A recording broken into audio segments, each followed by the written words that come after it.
예수님이 이렇게 우리 가운데 말씀하셨습니다. 15장에 요한복음 15장에 나는 포도나무고 너희는 가지다. 너희가 내 안에 거하면 많은 열매를 맺거니와 나를 떠나서는 아무것도 맺을 수 없느니라.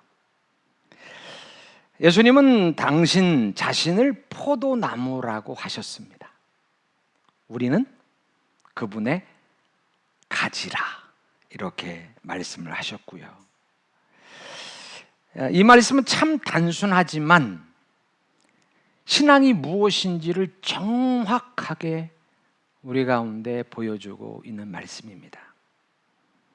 여러분, 가지는 스스로 열매를 맺지 못합니다. 열매를 만들어내지 못합니다. 뿌리를 내리지 않습니다. 물을 끌어올리지 않습니다. 자양분을 만들어내는 것도 아닙니다. 포도나무가 뿌리를 내립니다. 물을 끌어올립니다. 그리고 생명을 공급합니다. 그리고 가지는 그 나무에 붙어 있을 때 비로소 열매를 맺습니다. 그러니까 가지의 능력은 본인에게 있는 것이 아니라, 가지에게 있는 것이 아니라 포도나무와 연결되어질 때 드러나는 겁니다. 성도도 마찬가지입니다. 우리의 능력은 우리 안에 있는 게 아니라 주님으로부터 나오는 것입니다. 주님께 붙어 있으면 삽니다. 주님께 붙어 있으면 자랍니다. 주님께 붙어 있으면 열매를 맺습니다. 그래서 주님은 분명히 말씀합니다. 내게 붙어 있을 때 많은 열매를 맺노라고. 나를 떠나서는 너희가 아무것도 할 수 없다고. 이것이 신앙의 출발점입니다. 인간은 처음부터 하나님 없이 살도록 창조된 존재가 아니라고 누누이 말씀드렸죠. 하나님과 함께 살도록 창조된 존재입니다. 흙에 하나님의 생명을 넣어서 당신의 형상으로 창조된 존재. 그분 안에 있을 때, 그분에게 붙어 있을 때, 그분의 은혜를 덧입어 살아갈 때 우리는 열매 맺도록, 그 안에서 누리도록, 그 안에서 우리는 풍성한 인생을 살도록 지음받은 존재입니다. 그런데 하나님을 떠난 것입니다. 그게 뭐라고 했습니까? 죄입니다. 포도나무를 떠난 가지처럼 생명의 근원을 떠나 끊어져 있는 것입니다. 그러니까 인간이 하나님을 떠나면 겉으로는 살아있는 것처럼 보입니다. 밥도 먹고 일도 하고 돈도 벌고 계획도 세우고 성공도 합니다. 그러나 마음 깊은 곳은 자꾸 메말라 갑니다. 불안합니다. 비교의식에 사로잡혀 삽니다. 인정받고 싶어서 허우적거립니다. 내 힘으로 내 인생을 증명하려고 합니다. 왜 그럴까요? 하나님과의 사귐과 누림을 잃어버렸기 때문입니다. 하나님을 떠났기 때문에 주님과 붙어 있으면 주님이 주시는 것을 마음껏 공급받아 자유와 샬롬과 기쁨과 행복 속에 살아갈 수 있도록 창조된 존재인데 그분을 떠나서 그렇습니다. 그래서 예수님이 오신 겁니다. 끊어진 우리를 참 포도나무 되신 주님께 연결시켜 주시기 위하여, 다시 주님의 포도나무에 우리를 접붙이기 위하여, 그 그러므로 믿음은 단순히 교회를 다니는 게 아니라 믿음은 주님께 붙어 있는 겁니다. 믿음은 하나님과의 사귐과 누림 안으로 다시 들어가는 겁니다. 이게 예수 믿는 겁니다. 예수를 믿는다는 것은 끊어진 관계를 회복하는 것이고 그분 안에 거하며 인생을 누리는 것입니다.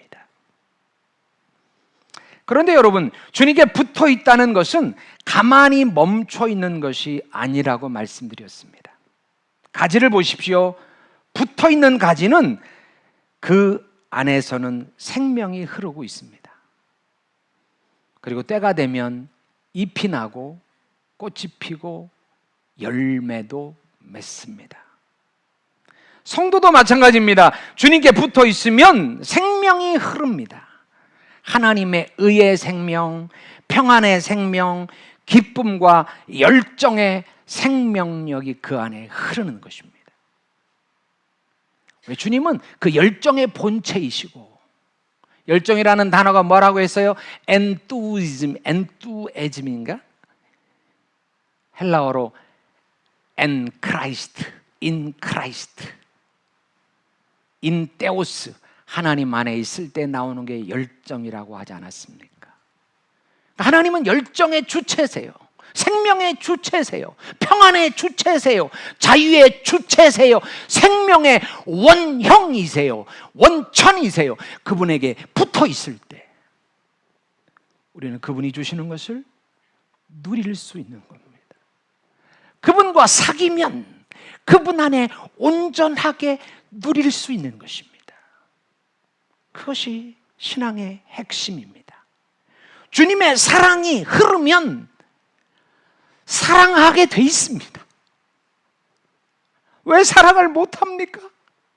내 안에 주님의 충만한 사랑이 없으니 그 사랑이 흘러갈 수 없는 겁니다. 주님의 열심이 흐르면 맡겨진 일에 열정을 불태우는 겁니다. 왜 힘을 그니 한 동태 눈깔로 인생을 삽니까? 주님의 열정이 부어지지 않은 것입니다. 주님의 생명이 흐르면 그 생명은 가만두지를 않습니다. 이파리를 내고 꽃을 피우고 열매를 맺추는 것입니다. 그러니까 믿음은 의존이지만 무기력함이 아닙니다. 절대적으로 하나님을 의존하지만 그러나 믿음의 사람은 결단코 무력하지 않습니다. 기독교 국가들이 다 잘 사는 걸 아십니까? 물론 기독교 국가들의 폐해도 많은 걸 압니다. 그런데 역사적으로 잘 반추해 보십시오. 기독교의 생명력이 들어가면 그 나라가 부흥합니다. 살아납니다. 왜요? 하나님의 생명력이 발동하기 때문이죠. 참된 믿음은 주님께 붙어서 주님이 주시는 힘으로 오늘 맡겨진 일을 성실히 감당하는 것입니다. 다시요. 참된 믿음은 주님께 붙어 있어서 오늘 내게 맡기신 일을 성실히 감당하는 것이다. 여러분이 해보겠습니다. 시작! 참된 믿음은 주님께 붙어 있어서 내게 맡겨주신 것을 성실히 감당하는 것이다. 네, 오늘 주제입니다. 이것을 오늘 본문 말씀이 느헤미야 4장이 보여준다고 생각합니다. 느헤미야와 유다 백성들은 무너진 예루살렘 성벽을 다시 세우고 있습니다. 그래서 산발랏과 도비야가 조롱을 합니다. 2절을 볼게요. 이 미약한 유다 사람들이 무엇을 하려는가? 3절에도 이런 말씀이 있습니다. 그들이 건축하는 돌 성벽은 여우가 올라가도 곧 무너지리라. 이것은 사람을 낙심하게 만드는 말입니다. 너희가 뭘 할 수 있겠어? 해봐야 안 돼. 너희가 세우는 것은 곧 무너질 거야. 여우가 올라가도 무너지리라. 여우 한 마리 무게가 다 자란 성체의 무게가 찾아보니까 6kg에서 7kg 정도 된답니다. 무너진 성벽의 두께는 좋게 1m가 넘는 두께입니다. 그런데 여우가 올라가도 무너지겠다? 조롱이죠. 조롱입니다. 그 말에 이스라엘 백성은 낙심합니다. 우리도 이런 말을 들을 때가 있습니다. 아니, 내 내면에서 이런 생각이 튀어오르기도 합니다. 네가 뭘 할 수 있겠어? 기도한다고 달라져? 네가 애쓴다고 네 인생이 바뀔 것 같아. 그때 느헤미야는 어떻게 합니까? 먼저 기도합니다. 4절에 우리 하나님이여 들으시옵소서. 느헤미야는 사람과 먼저 싸우지 않습니다. 낙심스러운 말에 끌려 들어가지도 않습니다. 먼저 하나님께 나갑니다. 하나님을 의지합니다. 하나님을 의존합니다. 하나님께 붙어 있음을 선포합니다. 주여 보시옵소서. 주여 들으시옵소서. 그런데 거기에서 끝나지 않습니다. 6절은 이렇게 말합니다. 이에 우리가 성을 건축하여 전부가 연결되고 높이가 절반에 이르렀으니 이는 백성이 마음들여 일하였음이니라. 하나님을 의지하며 기도합니다. 그리고 뭐 했어요? 일했습니다. 성벽을 쌓습니다. 믿음은 하나님을 의존하는 겁니다. 그리고 하나님이 나에게 맡겨주신 일을 성실하게 감당하는 것입니다. 느헤미야는 백성들은 기도만 하고 삽을 내려놓지 않았습니다. 기도하면서 삽을 들었습니다. 기도하며 일을 합니다. 이것이 믿음입니다. 그런데 대적들의 위협은 점점 커져갔습니다. 처음에는 조롱으로 끝났습니다. 그 다음에는 공격합니다. 성벽 공사를 중단시키려고 계속 위협하고 실제적으로 공격을 감행하려고 시도했습니다. 그때 느헤미야가 이렇게 합니다. 9절에 우리가 우리 하나님께 기도하며 그들로 말미암아 파수꾼을 두어 주야로 방비하는데, 느헤미야의 반응은 항상 일관되었습니다. 하나님을 의존합니다. 그리고 그에게 맡겨진 일에 최선을 다합니다. 기도하고 방비합니다. 기도하고 일합니다. 한 손에는 삽을 들고 한 손에는 무기를 들고 하나님 앞에 기도하며 일했던 것입니다. 방비했던 것입니다. 무너진 성벽을 계속해서 세워갔던 것입니다. 여러분, 느헤미야는 백성들에게 말합니다. 14절에 보면 중반에 너희는 그들을 두려워하지 말고 지극히 크시고 두려우신 주를 기억하고 너희 형제와 자녀와 아내와 집을 위하여 싸우라. 같은 말이지요. 주님을 기억하라. 주님이 어떤 분이신지, 그분이 어떤 능력의 소유자인지, 그분이 무엇을 하기로 결단 내려셨는지, 우리를 향한 그분의 계획이 무엇인지 기억하라. 그리고 뭐라고 합니까? 자녀와 아내와 집을 위하여 싸우라. 주를 기억하라. 그리고 싸우라. 하나님을 의존하라. 그리고 맡겨진 자리를 지키라. 이것이 믿음입니다.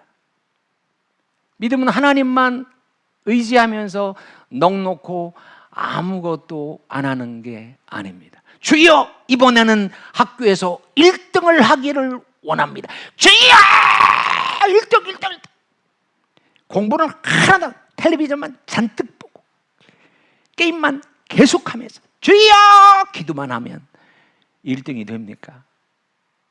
기도는 하나님 앞에서의 결단이고 맡은 것을 감당하겠노라는 선언인 것입니다. 주님께 붙어있는 사람은 기도합니다. 주님께 붙어있는 사람은 삽을 듭니다. 주님께 붙어있는 사람은 맡겨진 자리를 지킵니다. 이게 믿음입니다. 예수님은 요한복음 15장 5절에 너희는 내 안에 거하라, 거하라고 하십니다. 거하라는 표현은 잠깐 머물라, 잠깐만 있으라, 그 말이 아닙니다. 잠깐 있는 거죠.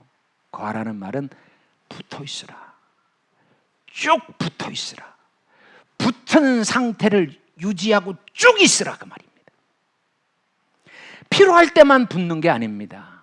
급할 때만 붙는 게 아닙니다. 우리는 그러죠? 급할 때만 주님을 찾고 급할 때만 주님 앞에 붙어 있으려 하죠.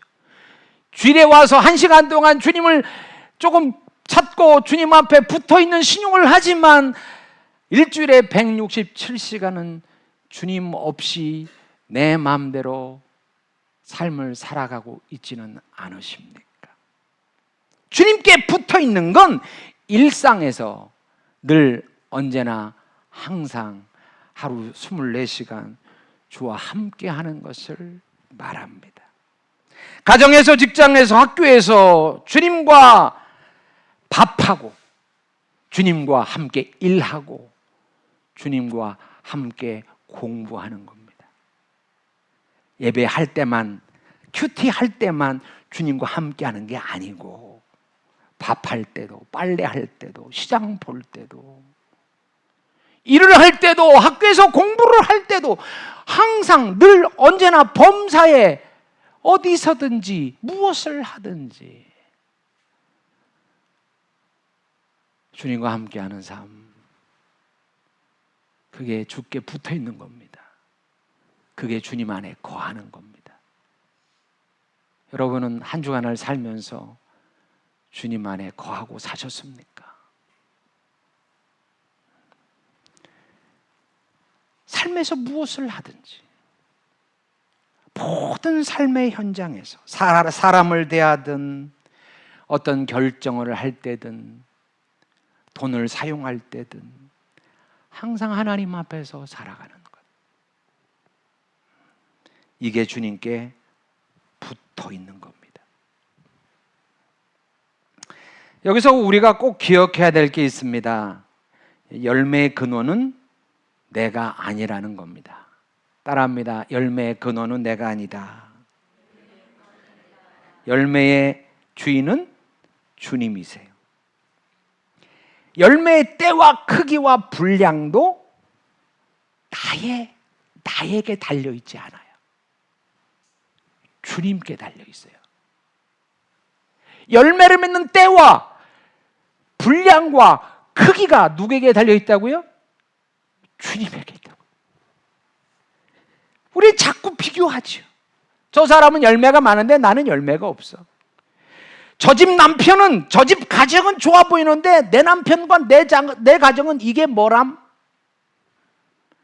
저 교회는 잘 되는 것 같은데 우리 교회는 왜 이렇게 조그맣고 더디지? 성장이 왜 이렇게 더디지?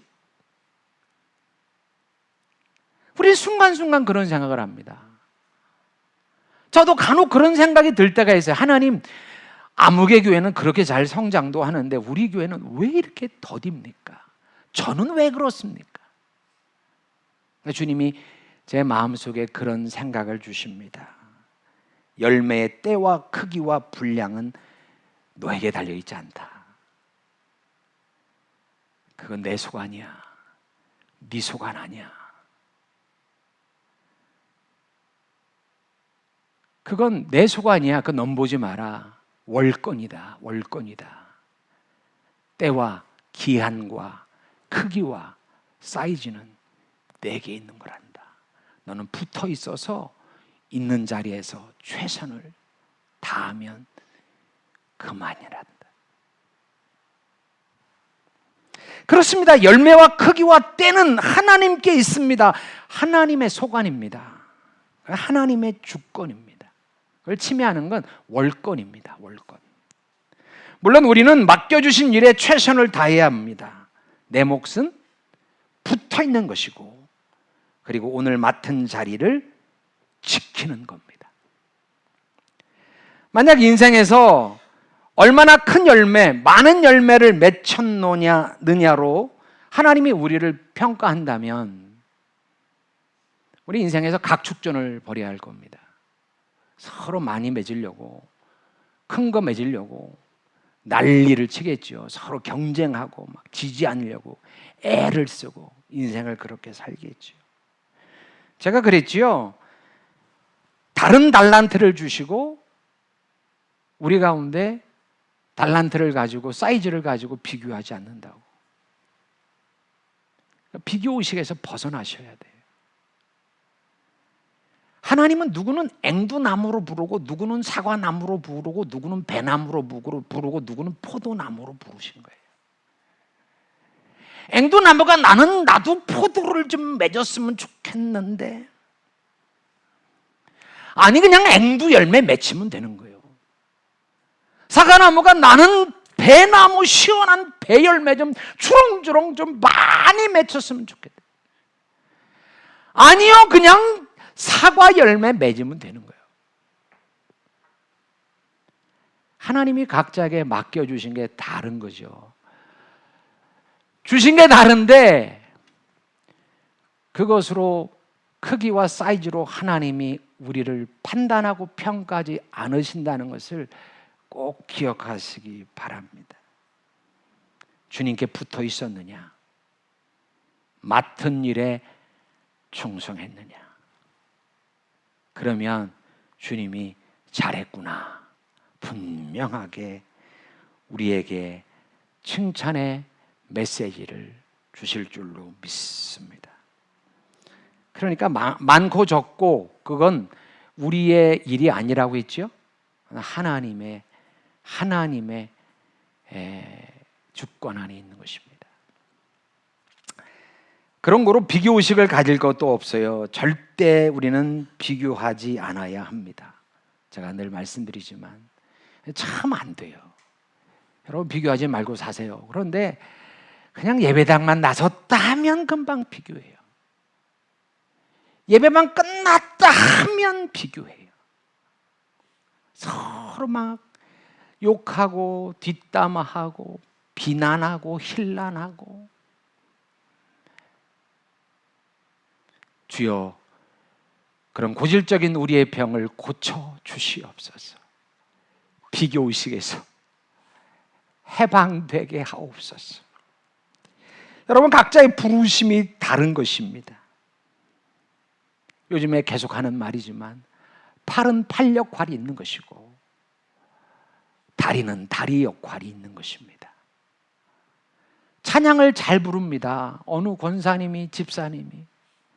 그거 배합하지 마세요. 그분에게 준 은사입니다. 욕하지 마세요. 비난하지도 마세요. 칭찬하세요. 축복하세요. 하나님이 저분에게는 참 음을 잘 다루는 은사를 주셨구나. 하나님 감사합니다. 우리 교회를 아름답게 하셔서, 우리 교회 찬양 시간을 아름답게 하셔서 감사합니다. 그분이 잘 되면 내가 은혜 받고, 그분이 풍성해지면 나도 더불어 풍성해지는, 우리는 한 가족 한 몸 아닙니까? 간혹 친구지간에도 보면 뭔가를 잘하면 시기 질투해서 그냥 참지 못하는 사람이 있어요. 그 사람이 나타나지 않기를 바라고. 돈이 있는 친구가 있다고 생각해 보세요. 돈 있는 친구가 꼴 사나와. 안 왔으면 좋겠어. 모인 친구들은 돈이 다 하나도 없어. 그럼 맨날 5,000원짜리 국밥 먹는 거죠. 뭐 국밥이 잘못됐다는 건 아닙니다. 근데 돈 많은 친구가 오는 거예요. 하나님이 돈 많이 벌 수 있는 은사를 주셨겠죠. 그 친구가 올 때마다 맛있는 거 사는 겁니다. 회도 사고, A 플러스 3 등급의 한우도 맨날 사고. 그럼 얼마나 덕이 됩니까? 얼마나 그게 복을 받는 겁니까? 그런 친구를 둔 게 행복 아닙니까? 그런 친구가 옆에 있는 게 복 아닙니까? 근데 나보다 잘난 사람 꼴을 못 보고 비난하고 시기 질투하고 이러면 그 복은 사라지는 것입니다. 교회 안에 누가 음식을 잘해요. 음식 잘하는 집사님 있으면 축복하세요. 너무 잘 만든다고, 너무 맛있다고 좀 해주세요. 너무 맛있다고. 그러면 더 힘내서 더 열심히 할 거 아닙니까? 근데 거기에 대해서 또 뭐라고 또 하네? 사람은요, 대놓고 얘기를 안 해도 뒤통수에 얘기를 해도 듣는 거예요. 왜? 인간이 영적인 존재이기 때문에 그래요. 저랑 안사람하고 여러분에 대해서 욕을 하면 여러분이 은연중에 느끼는 거예요, 그게. 여러분 못 느끼죠? 제가 욕을 안 해서 그래요. 그러니까 하나님이 내게 맡겨준 일을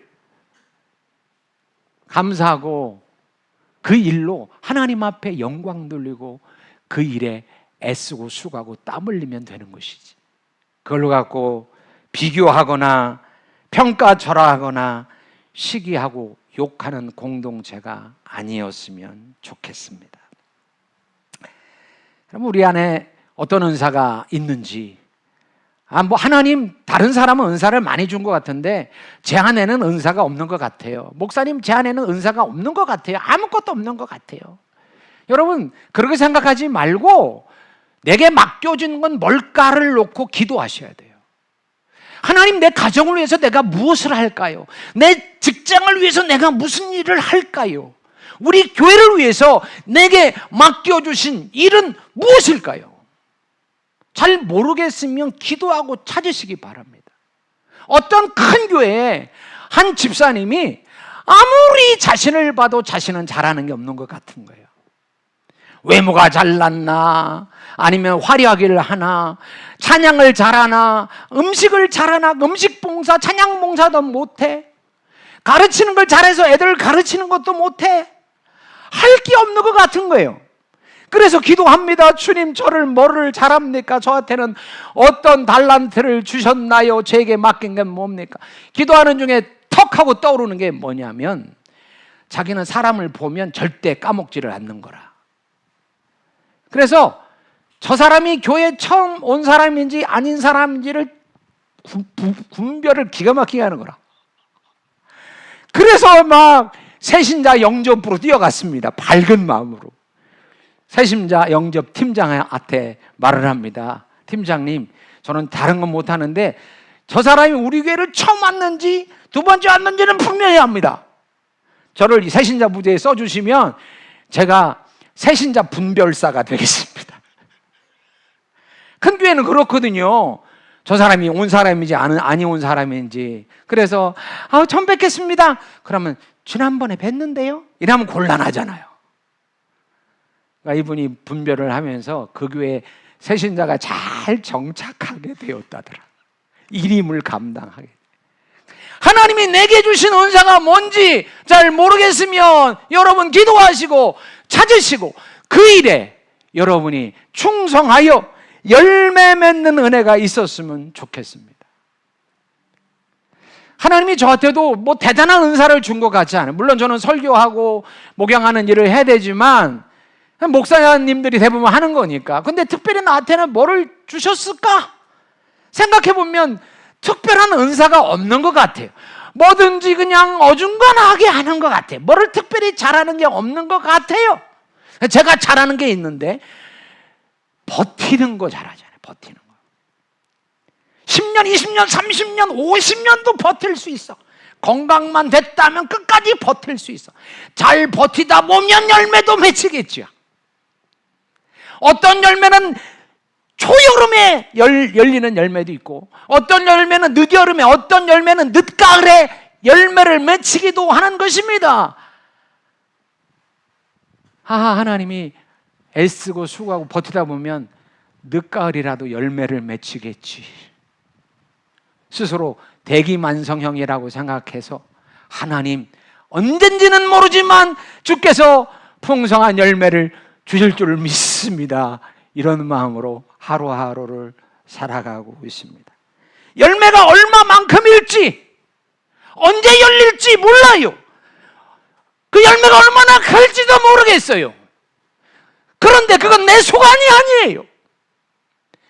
열매가 크든 작든 많든 적든 그게 언제 열리든 초여름이든 늦가을이든 그건 내 소관이 아니라고요. 나무 대신 하나님의 소관이라고요. 그걸 가지고 판단하고 평가하고 의기소침하지 마셔야 됩니다. 단지 나는 포도나무에 붙어 있는 겁니다. 그리고 내게 주신 게 뭔지를 찾으시는 겁니다. 그리고 그 내게 맡겨주신 일에 최선을 다하는 거예요. 열매 맺힐 때까지. 그래서 열매가 많이 맺히면 감사하고, 덜 맺혀도 주인의 뜻이 덜 맺히는 것에 있다면 그것도 감사한 일 아니겠습니까? 너무 여릿여릿한 가지에 열매만 수두룩하게 빽빽하게 열리면 그 나무 가지는 부러지는 겁니다.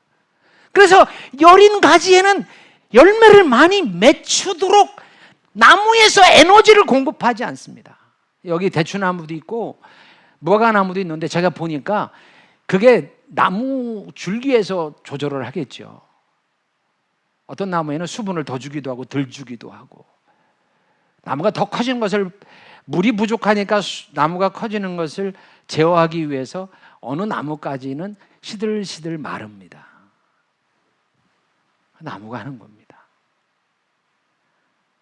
하나님이 내게 주신 일은 하나님께 딱 붙어 있는 거. 나의 안에 거하라, 나는 내 하나님. 주님 안에 거하는 거. 그래서 주님 안에서 사귀고 주님이 주시는 것으로 충만하게 채워지고, 그게 나만 채우는 게 아니라 흘러가서 그게 가족으로, 교회로, 이웃으로 흘러가서 하나님이 아담에게 주신 창조 세계를 아름답게 관리하는 사명을 주신 것처럼 저와 여러분에게 세상을 더 행복하게, 세상을 더 풍성하게, 세상을 더 윤택하게 만들 제사장의 사명을 우리 가운데 맡기셨다는 것을 꼭 기억하셨어요. 사이즈를 가지고 비교하지 마시고, 개수를 가지고 비교하지 마시고, 시간을 가지고 초겨울이냐 늦가을이냐를 가지고 비교하지 마시고, 하나님이 주신 일에 묵묵히 충성함으로 주신 소임을 모두가 잘 감당하기를 예수의 이름으로 축원합니다. 주님을 의존한다는 것, 주님께 붙어 있다는 것은 아무것도 안 하는 게 아닙니다. 주님이 주시는 생명력을 가지고 최선을 다해 그 에너지가 흘러가도록 수고하고 애쓰는 것. 그래서 저와 여러분을 통해서 많은 풍성한 열매들이 맺혀지기를 주님의 이름으로 축원합니다. 기도합니다. 포도나무 되신 주님, 포도나무 가지로서 늘 항상 언제나 주님께 붙어 있기를 소원합니다. 또한 주님이 맡겨주신 일을 성실히 감당하여 열매 맺기를 소원합니다. 남과 비교하는 마음을 내려놓고 내게 주신 것들을 찾아 감사하고 세우고 건축하고, 그래서 열매 맺는 인생 되게 하여 주옵소서. 제가 말씀 생각하면서 잠시 기도하겠습니다. 하나님 감사합니다.